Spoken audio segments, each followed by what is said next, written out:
बहुत समय पहले की बात है। प्रतापगढ़ राज्य अपने वीर और न्यायप्रिय राजा विक्रमत सिंह के लिए प्रसिद्ध था।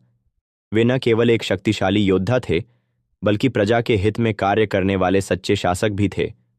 उनकी सेना में एक वीर सेनापति वीरभान था, जो राजा के प्रति अत्यंत वफादार था। वीरभान बचपन से ही राजा के साथ पला बढ़ा था। दोनों में गहरी मित्रता थी, लेकिन युद्ध भूमि में वह सिर्फ राजा का मित्र नहीं, बल्कि उनका सबसे भरोसेमंद सेनापति था। उसने कई युद्धों में अपनी बहादुरी साबित की थी।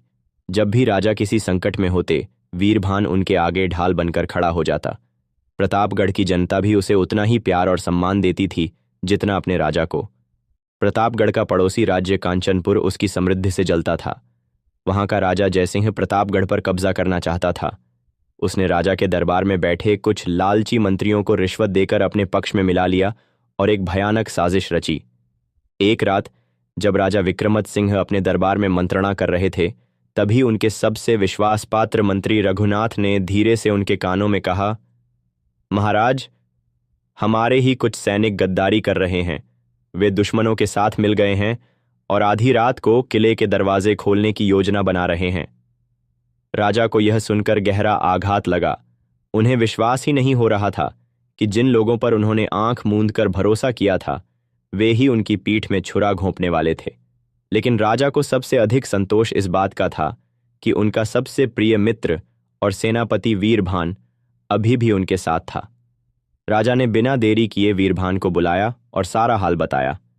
जैसे ही वीरभान ने सुना कि कोई उनके प्रिय राजा के साथ विश्वासघात कर रहा है, उसकी आंखों में क्रोध और दुख एक साथ छलक आया। उसने बिना समय गंवाए कहा, महाराज, जब तक मैं जीवित हूं, कोई भी दुश्मन इस किले में कदम नहीं रख सकता। मैं अपनी आखिरी सांस तक प्रतापगढ़ की रक्षा करूंगा।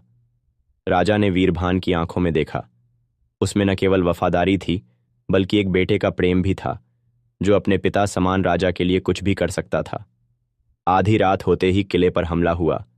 गद्दारों ने भीतर से किले के दरवाजे खोलने की कोशिश की, लेकिन वीरभान पहले ही अपने सैनिकों के साथ वहां मौजूद था। कांचनपुर की विशाल सेना किले पर टूट पड़ी, लेकिन वीरभान ने अपनी तलवार उठाकर पहला ही वार ऐसा किया कि दुश्मनों के पांव कांप उठे।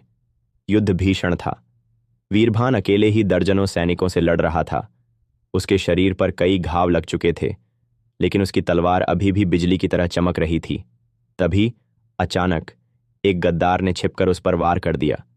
वीरभान लहूलुहान होकर घुटनों के बल गिर पड़ा। राजा विक्रमत सिंह यह देखकर व्याकुल हो उठे।